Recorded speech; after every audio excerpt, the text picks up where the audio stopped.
if you've never owned a restaurant, like you said, if you do it enough times, you have your running list, but you know what needs to get done. If you've never done it, you're going to miss things. Like you said, I saw on Pepper, you like think you got everything, but you never know.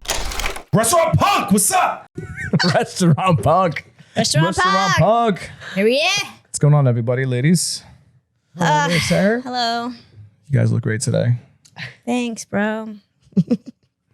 No problem, sis. You got it, dude. So what's happening? How are you? Pretty good, pretty good. This is one of those fine days where, you know, you just got to think of something. Yeah. When an empire is growing, okay, just growing and growing, and like the Imperial Empire? Is that what's called? Imperial? Like a group. Like Star Wars? No? Sure. Like the Empire Strikes Back. Yeah. Like when a group starts growing big, and deals are falling into the laps now left and right, and you just keep going and you keep going and you keep going, you're rushing to get things happening, correct? At what point do you actually say, you know what, let me take a little bit more time with what's about to happen before just getting things open? Because one of our biggest things is just get it open. And I think we talked about it in a previous episode. Just get it open. Just get it open. But sometimes you can't just get it open because first impressions matter. I agree with that. So where's that line? Where's that line of, you know what, let me take another week. Let me take maybe 2 weeks, maybe a month at the most to get this perfect. Doesn't have to be perfect, but perfect enough. Yeah. I mean, I think some people rush it because it's about money. They don't want it to sit there closed before they can start making money. They don't want to have to, front that to get open. But like I think we saw in our own group a deal that went bad in Sea Isle, Strathmere. Where were we? Stone Harbor? Stone Harbor. I knew it was an Close. S in the short. Yeah. We had an S. But anyway, that they were trying to get it open, and things just kept going wrong. And finally, they just made a decision not to do it, squash the deal. I think when you find yourself up against something that you can't circumvent or circle back from, then you need to take a minute, stop worrying about the money, stop worrying about timelines, because you don't, again, like you said, first impressions, you don't want to open the door, have all these people come in and be like, this is trash, or this is nothing like the other Georges, or this is nothing like what we expected. When your name's on it. There was an establishment way back in the day, not with our group, that was rushed to get open. And it was like within 3 weeks. Okay. And it was coming along great, but it wasn't completed properly.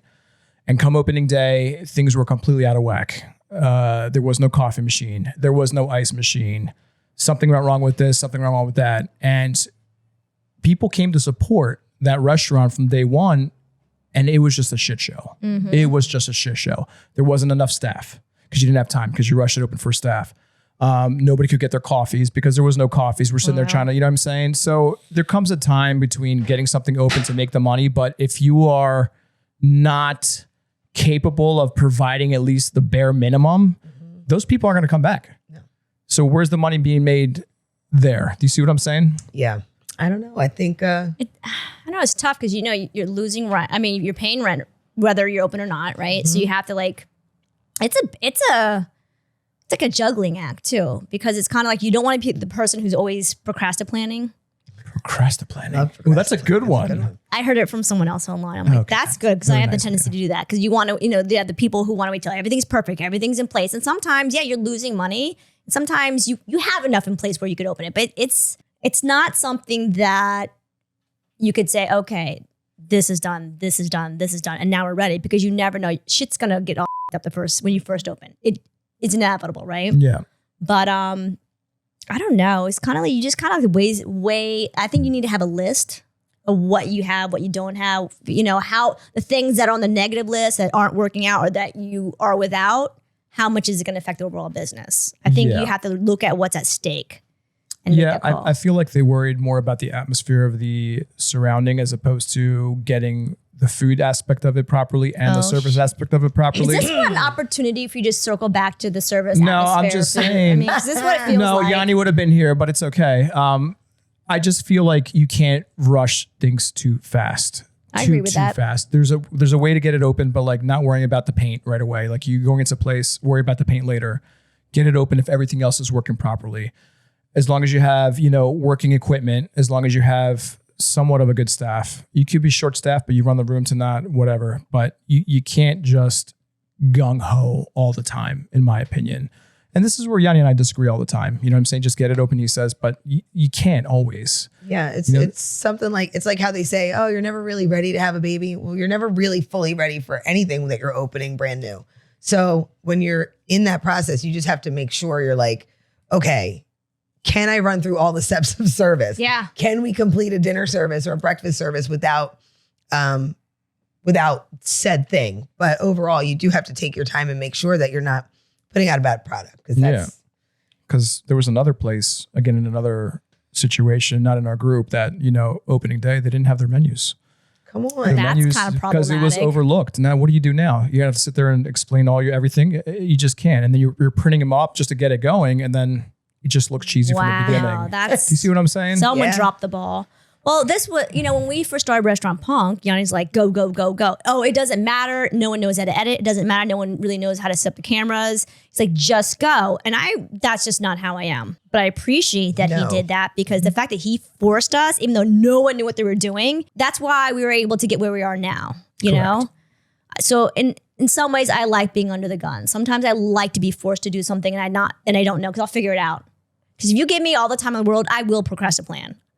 Yeah. There it is again. Yeah, I'll wait. No, I have to fix this. No, I got to tweak this. I got to do that. But there's something to be said about rushing and just going for it. Yeah, I mean, you don't want to miss an opportunity, especially if a restaurant does fall into your lap. That's like a home run deal. But maybe take a second to, realize what's capable, what's not capable, the reality of it.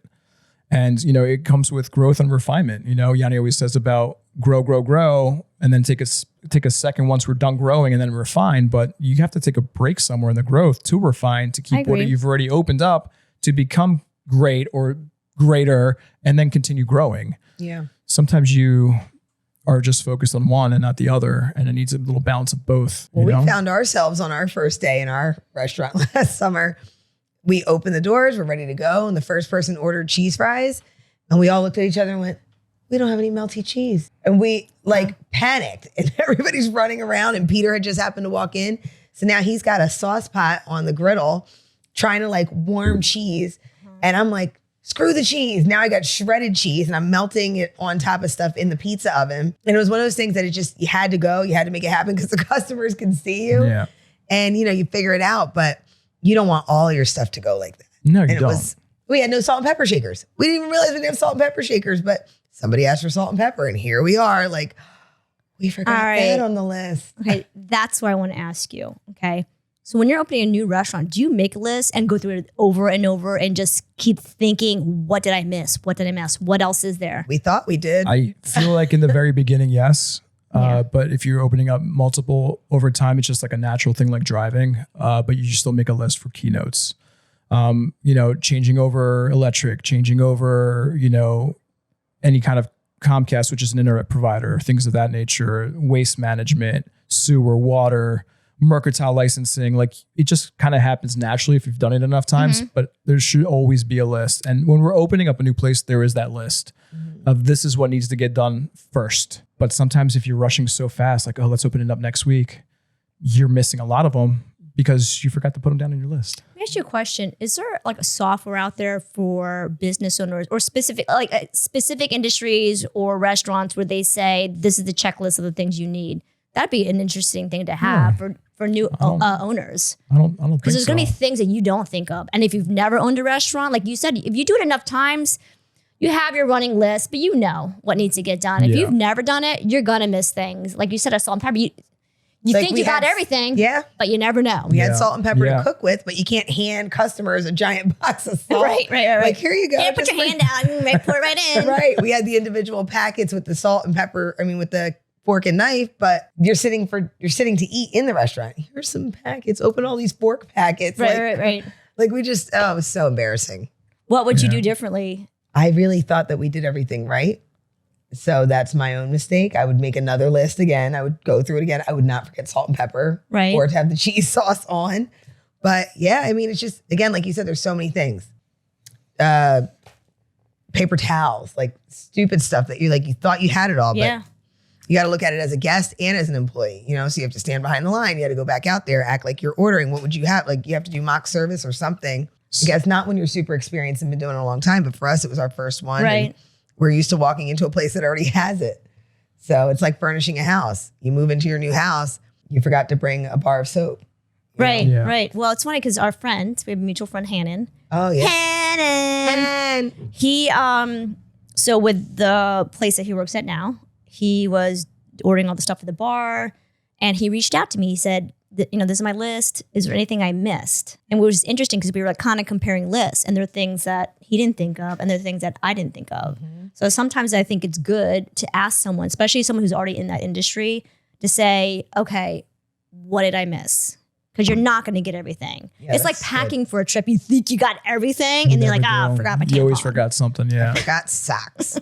Yeah, sometimes I put myself in those situations where I'm thinking I am doing it, like I am eating that plate, sitting down at the restaurant. What do I need? And I'm like, oh, okay, I need this extra. That's good visualization of visualization, the process. and actually doing it. Or if I'm making a dish, where am I going to put things in the kitchen to make sure it's easier to get to that access type of scenario. Well, it's like when we were previous episode, we were talking about the whole editing process. And, I know my lists and my binders are extensive, but I do that because it's so easy to miss something. Like we had an episode where I didn't go back and do like a final proofing, and it got posted, and like the censor was like, here. That was the fun video. Right. It was nowhere near the person's mouth. But if you don't have like that checklist sometimes, and especially there's so many things at play, you will miss things. Yeah. And I would feel like even if I did open restaurants over and over and over, I would still have a checklist. Yeah. That's just me. Yeah, it's important to have it and try not to rush it too fast. Yeah, because it's not only stressful for you, it's stressful for your employees. Yeah. And I find that your employees may lose faith in your ability to bring it all together. Even though it's a lot, to have to bring together, they don't see that. Mm-hmm. They don't see that part of it. They're like, man, he sucks. You know what he's doing. They definitely think when they that. see you make a mistake, it's immediately like worse than any other person ever. I agree with you. How much experience does he have? My restaurant's going to be opening up soon, and the goal is for Easter weekend, but I won't be ready for that. And I'll be rushing way too much, and I'm going to miss something huge. Why? So I'm just pushing curious, it a why week is later. that? Well, Vintage has a tent. That's their dining is outside, Right. which must come down every year. Right. So the guys who are putting it up is a company, and they're putting it up that first week of April. Now, for them to put it up, it's going to take a little bit. Then I have to move everything. I mean, it's a whole huge process. I'm not going to be able to get the kitchen ready, do the dishes that I need to do to teach the cooks in the back. Mm-hmm. It's going to be too rushed. I don't want to, screw it up. So that's good. I'd rather take that loss of that busy weekend to make sure it's okay for the following weekend on. So I don't want to rush it too fast. I agree with that. You see what I'm saying? I totally agree with that because that sets the tone for the entire season. So yeah, especially if you have new staff coming in there, new staff and even new clientele. Yeah, because if they come in and have a shitty experience, they're not going to want to come back. Exactly, especially for their first time. So I'd rather, like I said, lose that beginning weekend, that first, to make more long run. Right. So sometimes don't rush too much. Don't rush. Sometimes slow down. Make a list. Yeah. Don't forget the salt and pepper. Buy extra binders. I love binders. Awesome. Restaurant Punk out. Nikos. Bye. Badass Liz. Leah. Adios. All right. 8 and a wrap. Now we got to edit. You thought you had nothing. I just gave you a little treat at the end. What? I said, Hey. Let's go. Who's next? What you got? What do you want?